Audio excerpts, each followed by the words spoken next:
Elle n'a pas la langue dans sa poche et si est la deuxième star d'Emily in Paris.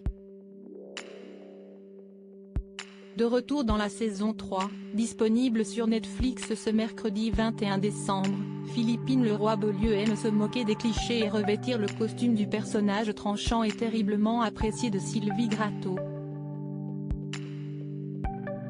Directrice de l'agence de communication Savoir où travaille la protagoniste, Emily Cooper, celle-ci représente la Parisienne par excellence mais sait aussi se montrer chaleureuse quand il le faut. Interviewée par le magazine américain Page 6 à l'occasion du nouveau volet de la fiction, l'actrice de 59 ans s'est exprimée avec franchise, comme toujours, sur l'utilisation de la chirurgie esthétique chez les femmes. Ne faites pas trop de choses à votre visage. Soyez juste bienveillante et acceptez-le, a-t-elle ainsi conseillé aux lectrices qui pourraient voir en elle la quinquagénaire sexy sur qui le temps n'a pas de prise. On peut faire des petites choses, mais dès que vous essayez d'en faire trop et que vous n'assumez pas, ça a l'air un peu. Constate aussi celle que la série a érigée en ambassadrice du chic à la française. Soyez juste heureuse d'être plus sage. J'aime cette idée. Je pense que cela m'apporte une sérénité que je n'avais pas avant, encourage même l'italienne de naissance.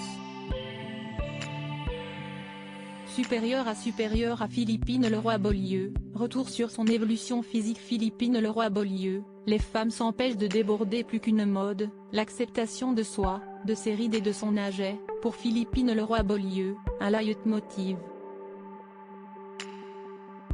Si est quelque chose que nous devrions vraiment apprécier au lieu d'essayer de redevenir celle que nous étions il y a 30 ou 20 ans. Ça n'a pas de sens.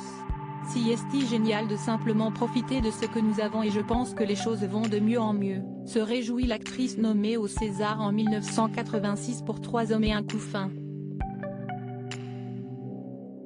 Invitée de 20h30 le dimanche le 12 décembre dernier, la comédienne avait mis en lumière l'invisibilisation des femmes de plus de 50 ans au cinéma et noté que grâce aux plateformes, dont les contenus sont généralement plus créatifs, audacieux et libres, les femmes dont le personnage de Sylvie fait partie, avaient aujourd'hui plus d'espace pour exister.